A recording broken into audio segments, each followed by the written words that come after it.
Sam Seder, Emma Vigeland on the Majority Report. Want to welcome to the program Rohan Grey, an assistant professor of law at Willamette University. You've just finished a paper. I don't know if you just finished it, but relatively recently, digitizing the fisc. This obviously has to do with, or I should say, at least we're talking about these issues right now a lot more because of what we're seeing DOGE and Elon Musk attempting to do with the payment system of the entire U.S. government. But what is, I mean, I know what the word digitizing means, and I'm not sure what fisc means. What does it mean, digitizing the fisc?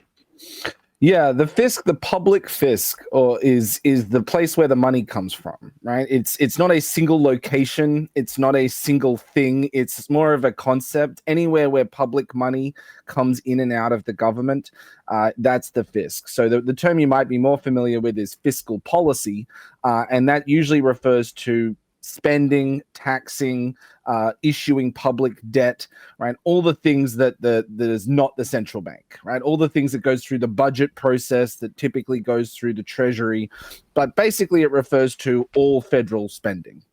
Okay, so talk to us about how, and I want to get into the specifics of your proposal and what they're attempting to do, but let's just at a 15,000 foot a view. What does that broad payment system have to do with checks and balances and the way that our government is set up? Yeah, well, if you think back to your sort of, sixth grade social studies class, the executive branch is supposed to be in charge of the sword, right? Enforcing the law. But it's supposed to be Congress that makes the laws initially. And most importantly, it's supposed to be making the laws about how much to spend. This is your classic bumper sticker or, license plate, no taxation without representation.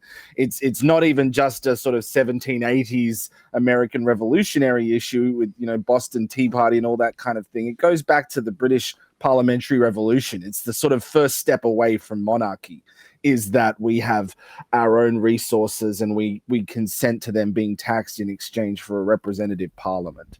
And so having an executive branch that is essentially taking over that, right, is moving back to a form of monarchy where President Trump is saying it doesn't really matter what Congress says because I'm the last mile in enforcing the law. I can choose whether or not to spend what they want me to spend or not. I can choose whether or not to, take resources from over here and reallocate them somewhere else, even if Congress hasn't told me. So in a sense, it's probably the most fundamental form of power grab and violation of the constitutional separation of powers we can think of. Article 1 in the Constitution sets up Congress, and it's the sort of basis of which the other powers flow, and Trump is essentially taking it over. It's Article 1, and we just mentioned it in the prior interview, the Impoundment Control Act of 1974, and Supreme Court case law, and, yes. New York, I can't even now remember the name of the case. I just had it. But Train versus New York City. New York v. Train, 75, going back to the 1830s, Kendall v. Stokes. And of course, you never want to find yourself in the same company as Richard Nixon. But essentially, when he tried to do something similar, which was to cut spending that Congress had said must be spent mostly to black communities as part of the Southern strategy to steal sort of racist votes away from the former old Democratic Party, Congress really threw the book at him and said, when we say spend, you have to spend. And Trump is relitigating that both judicially and just practically. And I guess while we're here, the Supreme Court also found that the line item veto was also unconstitutional, which is basically the similar, at least dynamic. Okay, so yeah, and in that situation, it was Congress who wanted to give up their power. They passed a law, and the Supreme Court still said, no, you can't give this up. Delegate this. Yeah. Kind of similar to the situation that we're in right now as Congress okays it. But go ahead, Sam. With tariffs. Yeah. I mean, okay, putting that aside, what does DOGE, Elon Musk, what are they trying to do with the system as it is now? Or maybe you can sort of describe if broadly what the system, how the system works now. What do they want to do? And then what do you suggest should be done instead? Yeah, I've been trying to think of a good way to say this in layman's terms, but if you've ever watched read the book Matilda by Roald Dahl, the Trunchbull, who's the sort of main character, says, my perfect school would have no children. And I think for Trump, what Elon Musk has showed him is that his perfect government doesn't have to have any people. He can fire everybody and just have one big computer, and it's the perfect government that never talks back to him. And so, I don't know the best sort of example. I don't think he's Rasputin, but Elon Musk is serving this sort of wizard's role next to the king, showing him how to get the magic kind of potions working. And what he's shown him is that there's this matrix layer underneath the actual government. The actual government is annoying. You have to talk to real people. You have to go through a chain of command. You have to send instructions. They might ignore them. They might slow walk them. They might resist them. But what if you could just ignore all that and go straight to their computer? What if you could just write emails from their email address? What if you could just turn off their bank account? Then you don't even need to care about, whether your underlings are loyal or not, because you run everything with one big red button from your computer. And I think sort that's of like what Musk's Musk perspective towards his children too, is my understanding, right? I mean, it's Musk's perspective towards everything, and it's terrifying. He did this interview recently where he said, it doesn't, you try to solve something in the government and you go to this agency and they send you to another agency, and then they send you to another agency, and then they send you to a contractor, and that contractor has a computer. So why don't you just go straight to the computer? And it's a very perfect school has no children vibe to me. Right. But also the idea of it being centralized. You talk about this in your abstract in your paper. Can you talk about their efforts to make it less dispersed and more centralized under Donald Trump's power, our payment system and structure? Yes, and this is almost a sort of victim of history or other circumstances. There were a number of developments over the 20th century to make it more streamlined and more sort of standardized across the government when we spend, and most of it gets pushed through three agencies. Once Congress passes the right laws, if they can get their act together, then it goes through the Office of Management and Budget, which is sort of the president's main agency, and their job is essentially it's almost like pocket money management. So Congress says, here's $100 billion for 10 years, and they work out how much to give every year to make sure you're not kind of spending it all at once or whatever else. Once you work out how much you're getting for your pocket money allowance, then it's Treasury that sort of thumbs up, confirms the payments on a daily basis for you. They send the instructions to the Fed, and the Fed is the bank. The Fed is the bank account. So there's three layers there. And of those three, the Office of Management and Budget's always kind of been the president's lackey. The Fed is probably the last semi-independent entity left in the federal government at the moment, for now, touch wood.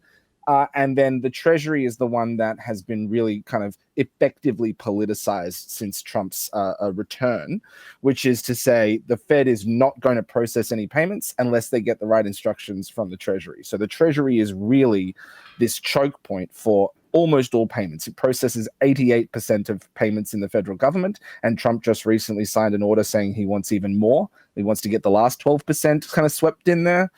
And he has essentially installed Elon Musk and his DOGE boys into the part of the Treasury that's responsible for processing payments, called the Bureau of the Fiscal Service, the most important part of the Treasury no one's ever heard of, which has for years and for decades been basically apolitical. It's sort of just like an IT system. It just runs in the background and does whatever the instructions from higher up say.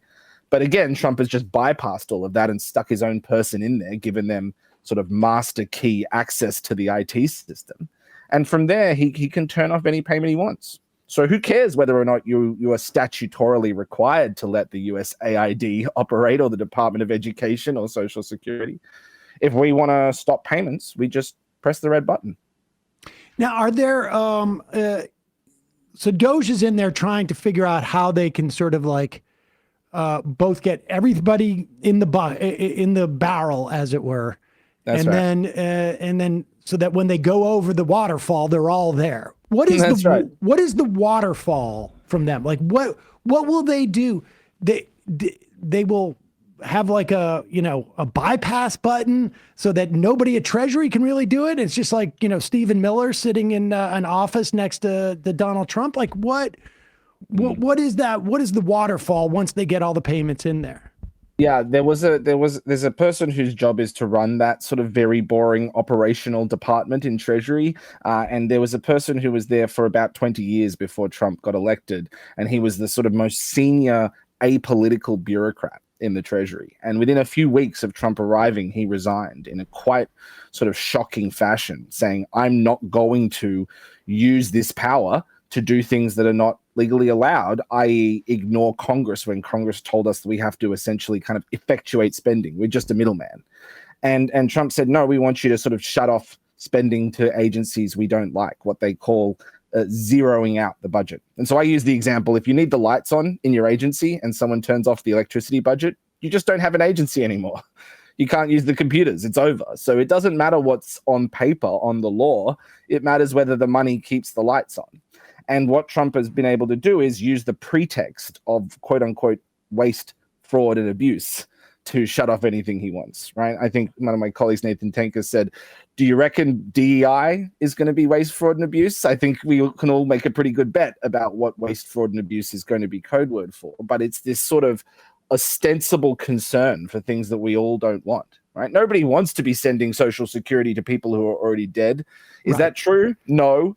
Does that give me an excuse to turn the button whenever I want to on certain demographics? Yes. Has there been a legal challenge to specific? Have we had? Let's put it this way: have we had specific instances of this? And if not, is there a actionable thing that they have done that someone could have brought a case against? There are currently two lawsuits. There is a lawsuit by the state attorneys general, and there was a lawsuit by others who were affected by the cuts in spending, as well as sort of private actors and others in USAID employees as well. But essentially, these cases are slow, and they go through a set of appeals, and there have been temporary restraining orders and things. But there's two problems. One is Trump still controls the machinery in the meantime. So it's sort of like asking someone who has, living in their own house to not use the sink. Are you watching them all the time? Can you stop it? What do you do if they do use the sink? And then the second thing is that even though the courts have said that you can't do certain things, they're kind of constrained, because on the other hand, the government has to keep running, and they're the only people who are the executive branch. And so they tried to stop, the courts tried to stop sort of DOGE external related people from accessing sensitive Treasury IT systems. But at the same time, Trump is allowed to appoint his own Treasury secretary and his own top Treasury officials. And so they can't stop the Treasury from running the Treasury. They can't stop the president from being the president. So if you have your Treasury person and DOGE shows up and says, "We want into those things," and they go, "Okay," there's nobody to even report that it's happening on some level, except for maybe a whistleblower or something like that. So it's very, very private. It's so secure that no one else can even see what's going on except the people with the clearances. And the court said no, but the court can't stop the Treasury secretary. So on one hand, yes, you can't send in the new Peter Pan Lost Boy today, but you could have them tell you what to do and you do it yourself. And no one could really stop that as much. Has there been an instance of, the analogy, or maybe it was not so much an analogy, of like turning off the power in these in an unauthorized fashion? Or maybe arguably it's all unauthorized. We haven't really sorted it out in the courts, so they're just going ahead. This is very much like a facts on the ground type of philosophy. We're going to do it, and then we'll say we'll apologize or not apologize later, essentially, is what they're doing. Do we have examples of this? Yeah, the first is when they got there, they immediately said, "We want to use this to go after USAID." And then the Treasury Secretary said to Congress, "Well, actually, that's not, we never did that." And they basically lied. And then the next thing is they said, "Well, we never gave them write access to the payment system. We only gave them read access. It was only review." And that turned out to be a lie. And they said, "Whoopsie. Oh, we just did a whoopsie. It was a mistake," as though you're supposed to just not have the facts before you testify to Congress about something that serious.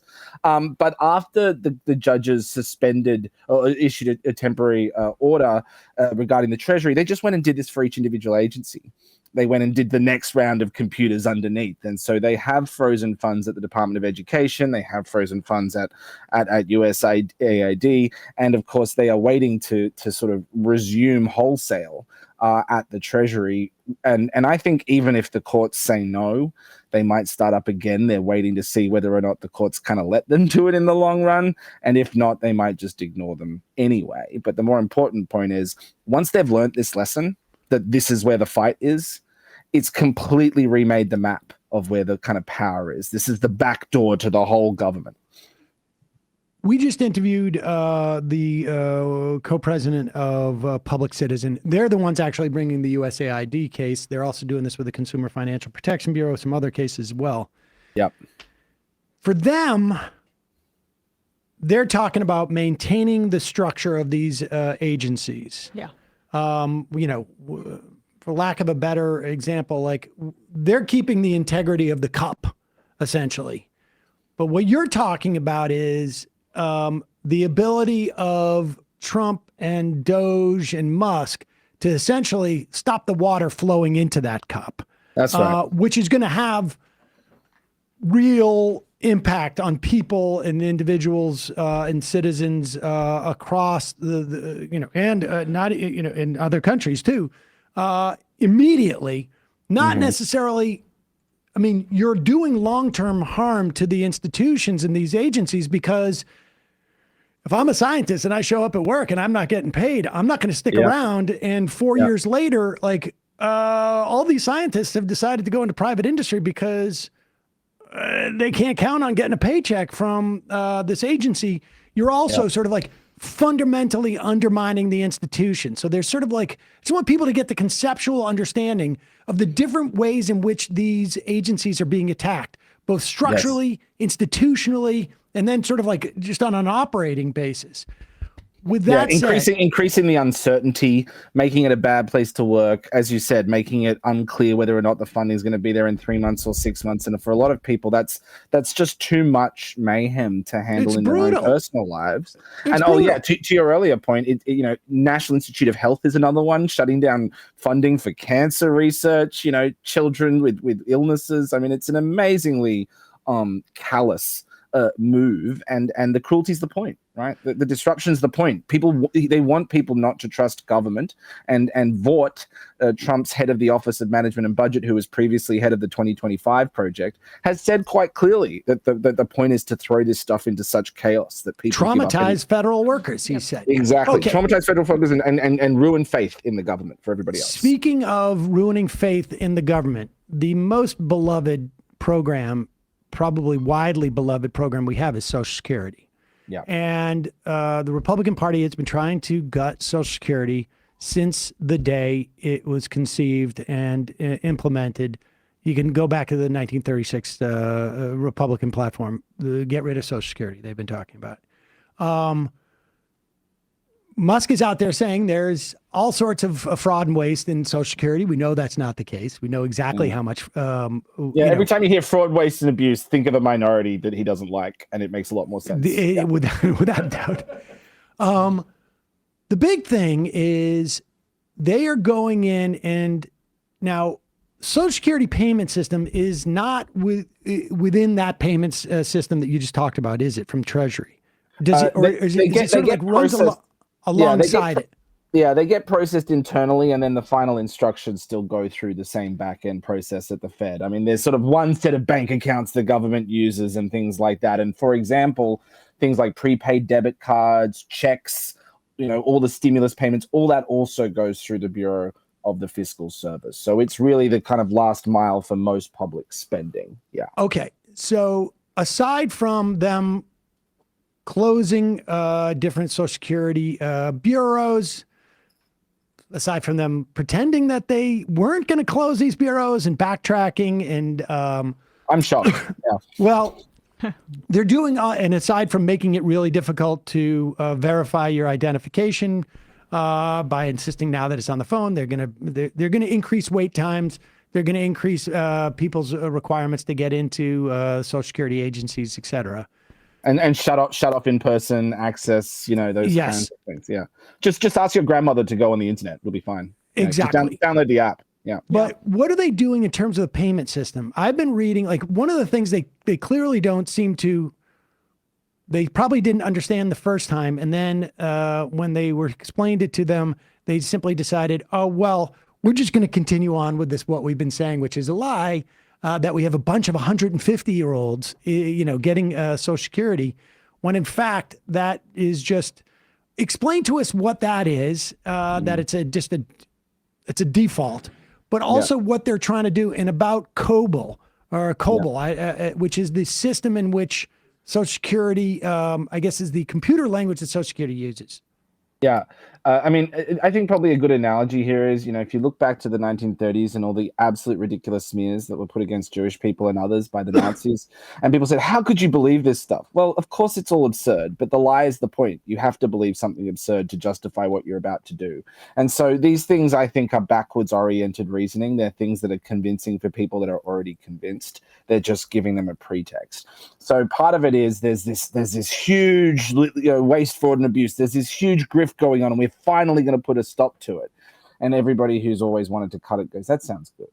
And so to your point, one of the examples they provided is that sort of millions of people who are 150 and still receiving money, as though there's this secret sort of wonderland of people living the high life on Social Security checks. And it turns out that that's just a computer issue where if you don't put the date in for somebody's date of birth, then it shows up as if they're 150 years old. And this is the kind of thing that could be explained in 3 minutes if you wanted to hear the truth. It was, Rohan. It was debunked, I mean, really within the first few weeks of the administration, but Musk repeated it yesterday in Wisconsin or 2 days ago. Yeah, I'm sure it was debunked in the first 3 minutes of the first meeting when he got there. But then, of course, he just keeps going because it needs to be true. So it is, right? Oh, we've got this problem of, immigrant Mexicans doing crimes. Is that true? But what about the 20 million dead people on the rolls?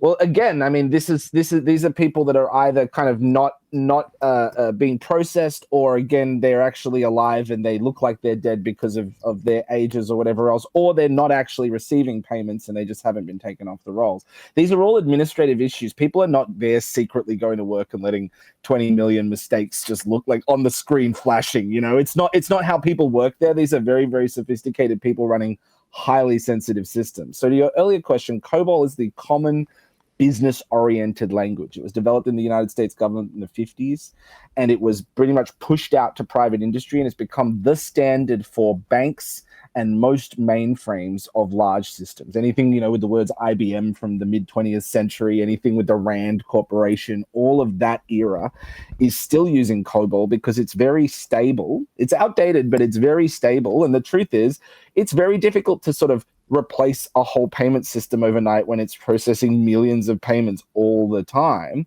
And everybody would like to upgrade this stuff. If it was easy, it would have been done. And Musk goes in and says, we'll do it in 3 months. And it sounds very, exciting. But if you remember that the point is to break all of this stuff, then it makes even more sense what he's doing. He's going to come in and tell us he's doing a very good thing. When he fails at that thing and achieves the other thing, he will win, and everybody else is going to deal with the disruption of Social Security. And then the answer will be, we should have privatized this a while ago. I've been saying we should do that. Look, Right. It's already broken. So now we should use this opportunity to really fix it the right way and hand it over to Paul Ryan's private, equity buddy mates. If COBOL was, and in this instance, we are sacrificing some level of efficiency with COBOL, some level of dynamic flexibility, I guess, with COBOL, for the fact that it's rock solid. You can count on it. There is no, I click on Twitter X and it spins and it's down for, a day, maybe, or two, once a quarter, okay, right. I can't get on for a couple hours. And so I can't, see my memes or whatever it is. What happens if Social Security goes down for 2 hours, 5 hours? Like, give us like a perspective. Like, what happens? Like, are checks being turned out and mailed and signaled every moment? And if 2 hours get missed, are there literally like hundreds of thousands of people who don't get their checks? I mean, people will die. I mean, the number might be smaller if it's only 2 hours, but part of this is, yes, there's processing going on all the time. Certainly people would have to sort of stay overnight and whatever else, work out how to try to fix it all back together. They do have contingency plans. Again, this is sort of high level mission critical stuff after the nuclear regulatory codes and things. Keeping the money moving is pretty, and keeping the electricity on, keeping the money moving is pretty high up on the list. But the bigger question is, what kind of problems would have to take place for it to shut down for 2 hours? Who would have to violate what security, etc.? But the checks are going out, but they get processed along the way. Basically, it's one big sequence. It's one big list that the computer is working down. And it's not just Social Security. It's sort of everything in the queue. It's every government payment that's going through. And so if that is to shut down for a while, then it would have to sort of restart the right way. It would have to make sure that the payments catch up, and there would probably a whole bunch of sequencing issues, because remember, payments are going out at the same time as funds are coming in. But there are people that rely on this stuff. There are not only federal agencies, there are state agencies that rely on these payments going out. And so there would be a huge But I'm talking about like Social Security in particular. Like, are they just looking to replace everything, or are they looking to replace Social Security as a separate matter? They're looking to shut down any payments that they want. But again, if you think about Social Security, a number of them go through direct debit, wire transfers. A number of them go through prepaid cards. A number of them go through checks. Whatever the way that you receive it, in order for that part of the government to process that last mile, sending it out to you, they need to know the funds are in the accounts that they have. And so they'd be sitting there waiting, going, we've got the next batch of checks to go out. Can we send them out? Do we have authority to send them out or not? And they'd be going, well, hold on the phone. And so that would be held up. And because that's held up, there's another set of people that wouldn't be doing something else. And so there's a kind of rippling effect once you break one piece of that process. I don't think it's only Social Security. And I think of all of them, that's one that they are going to be sensitive about. They're still probably going to break it, but that's one that's going to have a direct political impact very differently from something like USAID. So I think they're going to pilot this on the much less popular ones and then really hit the hammer when they're ready with Social Security. So when we talk about COBOL, are we talking about, is that the system that is used for all payments or just the Social Security payments? COBOL is a language. COBOL is like Java or C++. Okay. So it's not that it's a certain server, it's that it's the language used across all of them. It's the language used by JP Morgan and Goldman Sachs for their banks as well. So this is used across the government and if you view Musk as somebody who wants to turn Twitter, X, whatever, into a PayPal-like system, and his obsession with payments means that he has antagonism really probably towards traditional banking generally, and the fact that the Treasury is using COBOL like JP Morgan, which I didn't know until just now. He's been grinding this axe since 2000 when he bought X.com and tried to convince Peter Thiel to turn PayPal into X.com back then, and they were. But what's his specific rub? Like what's he pissed about COBOL, and how does that trace back to? I know this is a little past the scope of your paper, but like with PayPal, what was he mad about as it relates to this kind of stuff? Mostly about being left out of getting to make the money.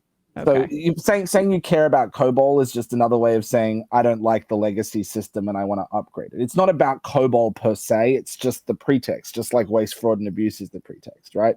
I'm an Apple user. I don't like Windows. Are you invested in Apple? Yes. Well, that's a bit convenient, isn't it? Yeah. So coming in and saying, hey, have you met how bad this payment system is? By the way, you should consider giving me a government contract for the new payment system. And the other part of it, which we haven't talked about that's even more important with Social Security, is what is Twitter apart from the one payment app that he wants to build? It's also Grok. It's also an AI machine. And what makes an AI special is the specialness of its data that it gets to feed on. If it gets to eat a unique diet of data that nobody else gets to eat, it's the most interesting AI out there. And buying Twitter was a very smart move because of all the different kinds of data out there. That's sort of the political data. That's the sort of cutting edge of the political discourse, whether it's politicians or journalists or weird Twitter or whatever it is. That's a very interesting pot of data to feed the beast. But you know what's even more interesting? All of the sensitive government data that no one else has got access to. So come for the quote unquote payments reform, stay for the eating the world's data. Do we have a sense of whether he's done that? Nope. We Nope. don't know. Nope. So, I mean, He it's could have quite downloaded possible. it all, you know, on the equivalent of a thumb drive. Not actually, but Right. metaphorically, yeah.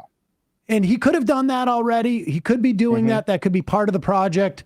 When Yeah, Big his Balls little goes 20 in, That's right. Little His little Nuts, 20-year-olds. Little Nuts, his buddy could be doing the downloading as Big Balls is doing the cutting. But that was the Mickey, part Mickey when they Mouse lied. and Cassius Goofy. Yeah, that's right. Right. Send them all in. Yeah. But it seems like they probably already took a lot. Like what you described earlier about that whole back and forth about, oh, they didn't have edited access. Oh, but yes, actually they did. That was the period where they were scraping all of that data, it appears to me, and that was when Wired was doing all that great reporting.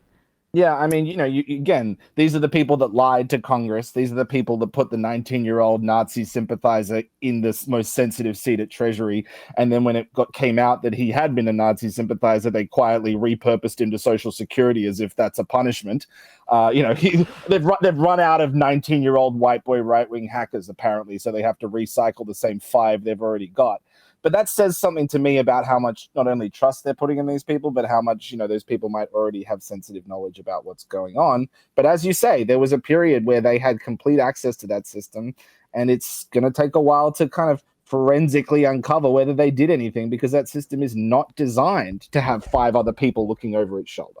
If you were to update COBOL, I mean, if the U.S. government said, like, it's time, we need to do this. Yeah. What would a reasonable amount of time be, and what kind of resources would you need? Because there's a real quality to Elon Musk in this narrow instance, aside from like what is self-interested in him, but this just sort of bugaboo about COBOL sort of feels like you know, a mad scientist coming in and going like, oh, they thought I was crazy, I'll show you crazy, and then he blows his brains out. Yeah. Except for in this instance, it's really the Social Security system. Like, if you were to say, and I imagine there's going to be a time, because COBOL's like, there's not a lot of people trained in COBOL, obviously, because it's an older computer language. Yeah. And I imagine there's a time we're going to start to update it to COBOL 2 or whatever it is. Yeah. Give me a sense of like how big of a project that would be. Yeah, I mean, it would be a years-long project. It would be a very sensitive project that you would have to have a lot of input from different actors in. I mean, people often talk about that metaphor of building the plane while you're flying it, but this would be building a plane while you're flying a plane next to it, because you have to keep the thing that's already up in the air going while you build the other one. And essentially, the things that I've proposed to try to deal with this are starting somewhere else and building it and letting it grow out. So I use that Buckminster Fuller, the futurist, his line. He said, "You never change reality by fighting the existing system. You build something new and you render it obsolete. But you have to actually finish building it. It has to actually exist before people will sort of switch over. And you can't shut off society in the meantime and sort of say, you know, come back in 3 months and hopefully, you know, we haven't descended into barbarism in the meantime." So there is this sort of question of how you build it at the same time. And the answer is you build it in small motes. You build it as a sort of test case. You pick a piece and slowly build it out. You don't just break everything at the same time. And the other part of it is understanding which parts of the process are old and sclerotic and in need of reform. Just saying, oh, it's old doesn't mean it's bad. There are things that have been working for a long time. Bicycles are pretty good. I wouldn't replace bicycles with cars. They're a different thing. And so understanding what we need to get rid of with COBOL is understanding that sometimes sort of simple is beautiful, and that the complexity it's got its own difficulties. Rohan Grey, Assistant Professor of Law at Willamette University. Thanks so much for your time today. We'll put a link to your paper on the Fisc. Digitizing the Fisc. And we will and I appreciate your time. Thank you very much. Hey, folks, don't forget to hit the subscribe button and check out our daily show. We do it every day at 12 p.m. Eastern for about 2.5 hours. We even take phone calls. You should check that out.